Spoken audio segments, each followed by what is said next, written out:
शांति और सद्भाव पाओ पवित्र राम नारायण राम मंत्र के साथ। राम नारायण राम मंत्र एक शक्तिशाली आध्यात्मिक साधन है जो दिव्य ऊर्जा से गूंजता है। इस मंत्र का जाप करने से मन शांत होता है और आपको उच्च चेतना से जोड़ता है। राम नारायण राम का हर शब्द गहरा आध्यात्मिक अर्थ रखता है। राम भगवान राम की उपस्थिति का आह्वान करता है, जो शक्ति और सदाचार का प्रतीक है। नारायण हम सभी के भीतर मौजूद अनंत दिव्य उपस्थिति का प्रतिनिधित्व करता है। इस मंत्र का जाप करने से आपकी आंतरिक दुनिया बदल सकती है, जिससे शांति, स्पष्टता और ब्रह्मांड के साथ एकता का एहसास होता है। चाहे आप शांति चाहते हो या आध्यात्मिक जागृति, राम नारायण राम मंत्र आपकी यात्रा में एक मार्गदर्शक प्रकाश है। तो गहरी सांस लें और इस पवित्र मंत्र के कंपन को अपनी आत्मा में भरने दें। इस जादू को अपनाएं और अपनी आत्मा को ऊपर उठाएं। नमस्ते। नमस्कार, बहुत बहुत स्वागत है आप सभी का हमारे विशेष कार्यक्रम राम नारायण राम में। मैं आप सभी के साथ हूं कंचन। राम नारायण राम साउंड एनर्जी का ये एक बहुत ही बेहतरीन कार्यक्रम है, जिस कार्यक्रम के माध्यम से आपकी ज़िंदगी में खुशियां, आपकी ज़िंदगी में पैसा, आपकी ज़िंदगी में सुख समृद्धि के साथ साथ आपके मन में किसी भी तरह का डर, किसी भी तरह का भय है, आपको कोई भी लग रहा है कि आपके साथ नहीं है, तो ऐसे में राम नारायण राम और एक ये कार्यक्रम ऐसा है जो आपके साथ खड़ा है, आपके साथ डटकर खड़ा रहेगा जब तक आप रहेंगे। तो इस कार्यक्रम को शुरू कर रही हूँ। हमारे साथ इस कार्यक्रम को शुरू करने के साथ हमारे खास मेहमान जुड़े हुए हैं। संतान दल के प्रेसिडेंट शंकर सरकार जी और खास मेहमान संगीता मुखर्जी। बहुत बहुत स्वागत है आपका। राम नारायण राम। राम नारायण राम। तो इस कार्यक्रम को शुरू कर रहे हैं और शुरू करने के साथ ही बहुत ही महत्वपूर्ण विषय पर हम चर्चा करने जा रहे हैं। प्रेसिडेंट, आज मेरा प्रश्न है आपसे, जिस तरह से हम भारत पाकिस्तान के बीच में युद्ध देख रहे हैं और अब तो हालात ऐसे हैं कि कोई भी रुकना नहीं चाह रहा है। लगातार भारत की तरफ से भी अटैक हो रहे हैं, पाकिस्तान की तरफ से भी कई बार अटैक अभी तक हो चुके हैं एलओसी पर। तो क्या ये युद्ध ऐसे ही चलता रहेगा या फिर इस पर विराम लगना चाहिए? युद्धों में किसी का फायदा नहीं होता, नुकसान ही होता। प्रेम प्रीति से और प्यार से हर चीज मिल सकता है। अगर धरती के ऊपर कोई देश का साथ युद्ध करेगा, लड़ाई करेगा और आसमान बैठ के देखेगा, अनगिनत तारे हमारा रिकॉर्डिंग कर रहा है, वो भी देख रहा है। नेचर एक सुपर कंप्यूटर है, जो कुछ करते हैं वो तो रिकॉर्डिंग होती ही है। जो दिल में, मन में अंदर ही अंदर कुछ करता है, चिंतन का ऊपर चिंतन, चिंतन का ऊपर चिंतन, और विवेक बीच में जाके कुछ कहते हैं, तो फिर वो अलग अलग और भी चिंतन आ जाता है। हमारा शरीर में क्या हो रहा है, हर बंदा, हर मनुष्य, हर इंसान अगर सोचेगा, शरीर इतना बड़ा सुपर कंप्यूटर है।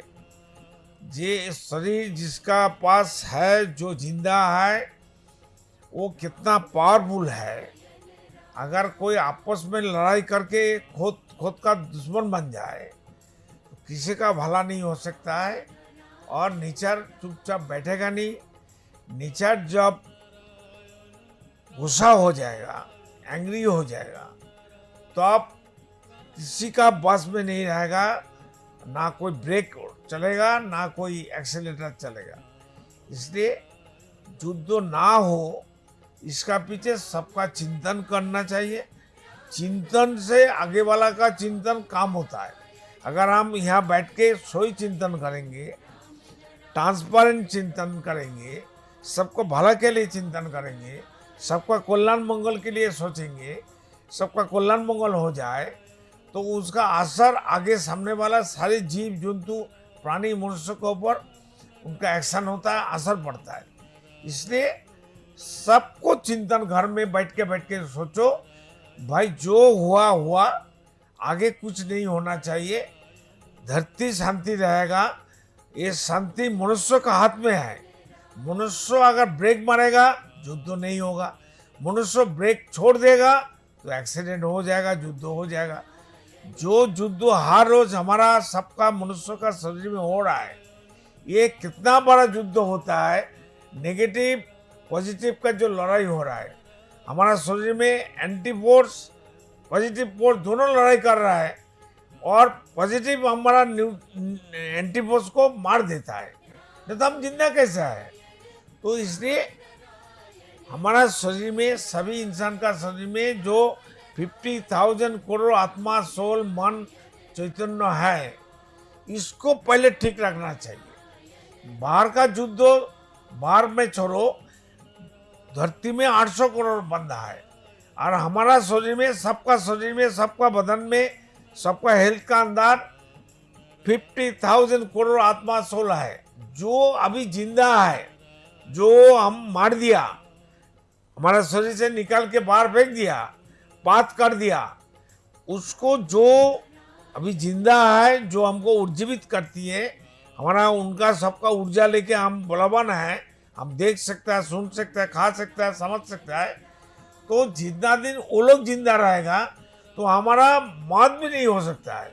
इसलिए सबको चिंतन करो, पहले हमारा अंदर ही अंदर, दिल का अंदर, मन का अंदर कितना हजारों लाखों सोच चिंतन आ रहा है और कितना चिंतन करने के बाद खुद भी चिंतन करते हैं और विवेक हमको कितना गाइड करते हैं, कितना मदद करते हैं, कितना हमको अलर्ट करती है, कितना हमको सपोर्ट करती है, तुम रुक जाओ, बैठ जाओ, मत करो।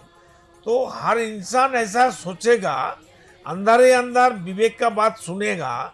जो विवेक हमारा आसमान है, जो विवेक हमारा अल्लाह बोलो, गॉड बोलो और भगवान बोलो, कुछ भी बोलो, लेकिन उनका असली नाम रामो नारायण राम। याद रखना, राम कोई दशरथ का बेटा नहीं है, राम आसमान है, आसमान का आदि अनादि नाम है, ओरिजिन नाम है राम।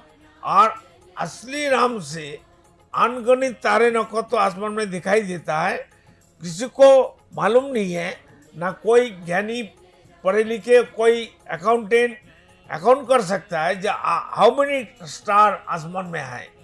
अनगिनत तारे नक्षत्र है, ये बेकार का बनाया नहीं सृष्टिकर्ता ने, आसमान ने।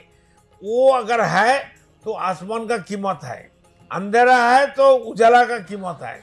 इसलिए प्रकृति को छोड़ के कोई अपनापन करेगा, दादागिरी करेगा, ताकत का इस्तेमाल करेगा तो मरेगा, खत्म हो जाएगा। इसलिए ऐसा करना नहीं चाहिए। युद्ध किसी के लिए अच्छा नहीं है।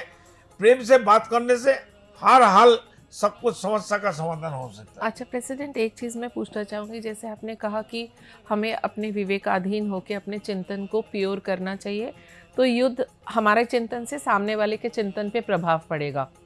हाँ बिल्कुल, तो देखिए, उसका थोड़ा और हमें विस्तार में बताएं। देखिए, हर मनुष्य को, हर इंसान को, हर लोग को, हर आदमी को सुबह नींद से जब उठता है और नींद जाने से पहले हजार लाखों चिंतन होता है। जो बंदा रात में निद्रा में जाता है, सोता है, स्लीपिंग में जाता है, उसी टाइम में भी चिंतन आता है। जी बिल्कुल। वहाँ भी हम लोग काम करती है।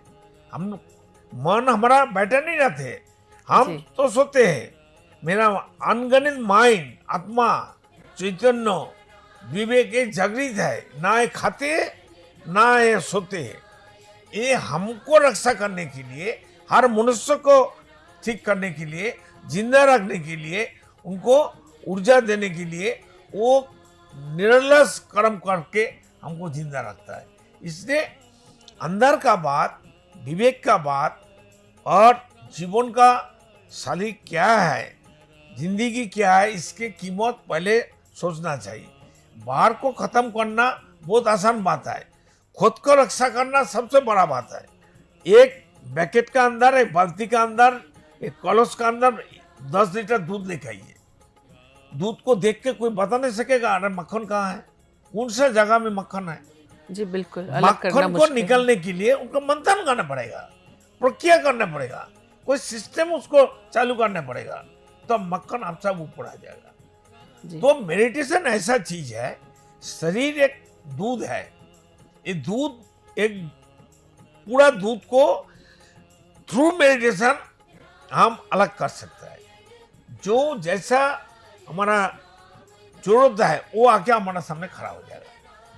अच्छा, तो इसका मतलब आप ये कहना चाहते हैं कि ये जो हमारे अभी सोसाइटी में इतनी अराजकता चल रही है, इसको थ्रू मेडिटेशन और अपने ही चिंतन को अगर हम प्योर करेंगे तो उसका प्रभाव हमारे आसपास लोगों पे, हमारा भी अच्छा होगा, हमारा समाज का। नेक्स्ट जनरेशन, आने वाला जनरेशन, एग्जिस्टिंग जनरेशन जो अभी जिंदा है, सबके लिए अच्छा है।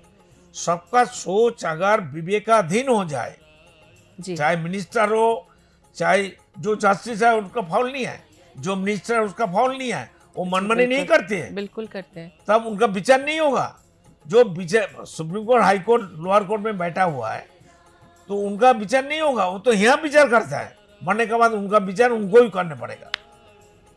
जो जस्टिस लोग दूसरा का विचार कर रहा है, वही जस्टिस को मरने के बाद खुद का विचार खुद को करना पड़ेगा।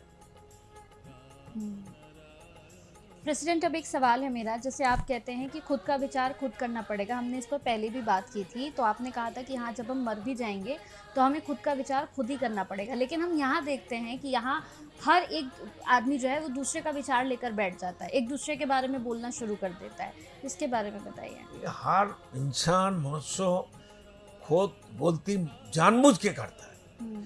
कोई बंदा, कोई मनुष्य, कोई पढ़े लिखे हो, कोई भी विद्वान हो, पैसा वाला हो, बुजुर्ग हो, सब जानबूझ के गलती करता है। क्यों? कोई भी कर्म करने से पहले हम सिद्धांत लेते हैं, सिद्धांत से पहले हमारा चिंतन आता है, फिर मैं खुद चिंतन करते हैं, सोचते हैं करना है कि नहीं करना है, क्या करेंगे, आगे जाएंगे कि रुक जाएंगे कि बैठ जाएंगे। बीच में हमारा विवेक घुसता है। विवेक मेरे को गाइड करता है और सावधान वाणी सुनाता है, बेटा अभी रुक जा, मत कर, नहीं करना चाहिए, बैठ जाओ। लेकिन हम सुनता नहीं है। तो सब विवेकवान हो जाए, विवेकाधीन हो जाए, विवेक का आदेश से चलेगा, तब तो धरती पे समस्या ही नहीं है।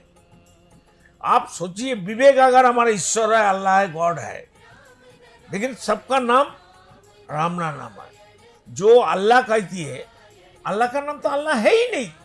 अगर अल्लाह का नाम अल्लाह होता तो अरब कंट्री में जो अमेरिका और इजराइल मिलके जो बमबारी कर रहा है, इतना बच्चा बुढ़ा घर बारी सब खत्म हो रहा है, मकान खत्म हो रहा है, तो अल्लाह अकबर बोल के चिल्लाता है।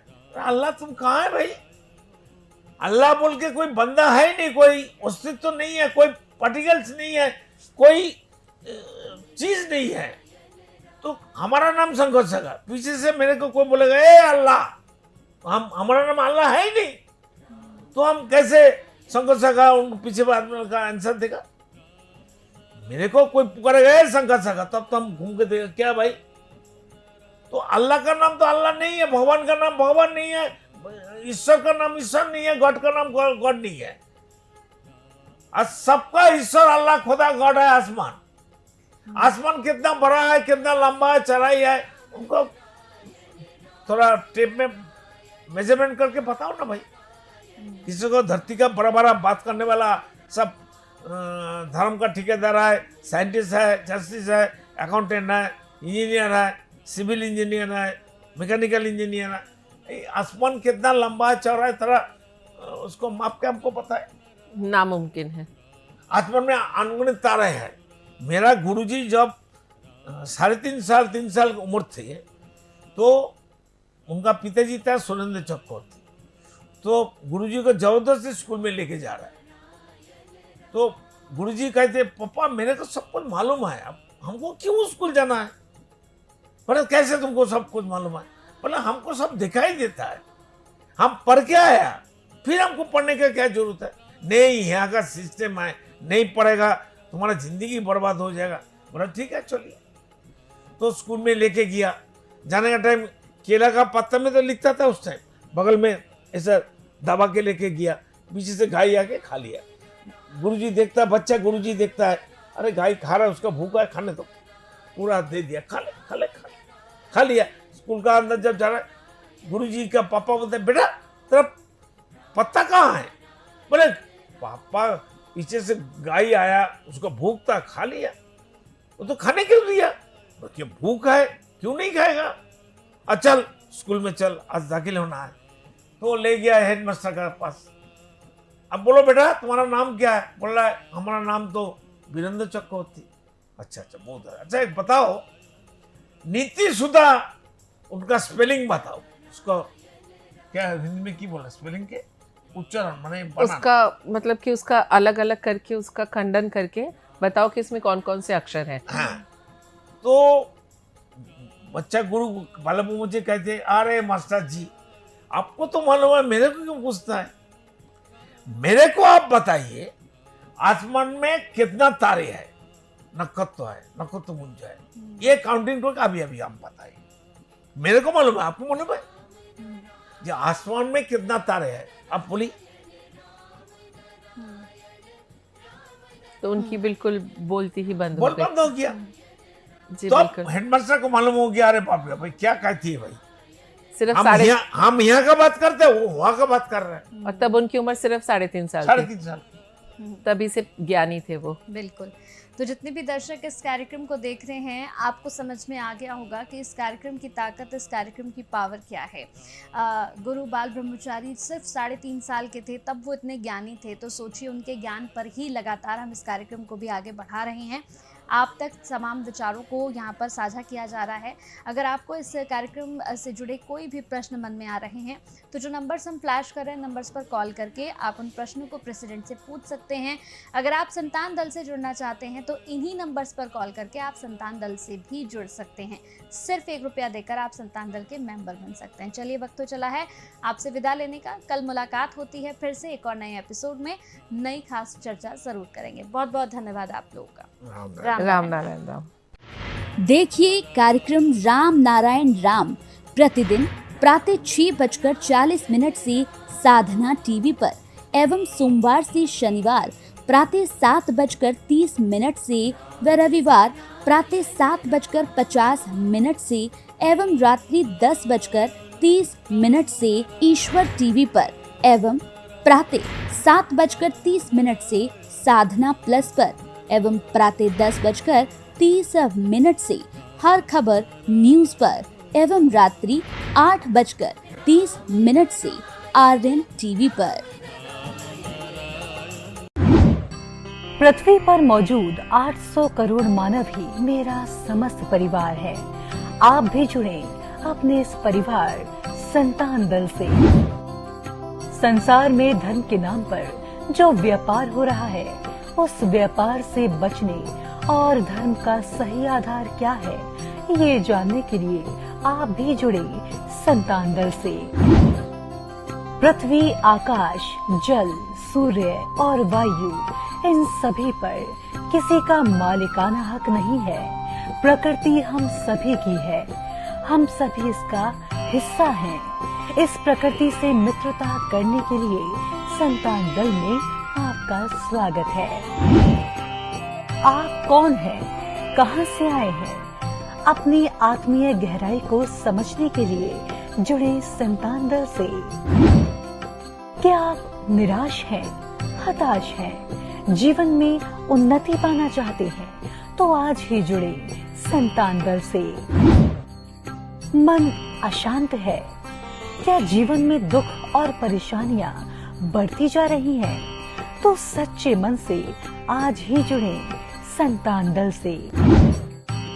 मेरे आत्मा के आत्मीय गर्व स्वयं महाकाश राम नारायण राम के स्वरूप श्री श्री बालक ब्रह्मचारी महाराज के अमूल्य व्याख्यानों एवं तत्वों पर आधारित ये धार्मिक ग्रंथ आदि वेद उन्हीं की परम कृपा से जनगण एवं समस्त प्राणी जगत की मुक्ति के उद्देश्य से श्रेष्ठ सेवा के रूप में समर्पित करता हूँ।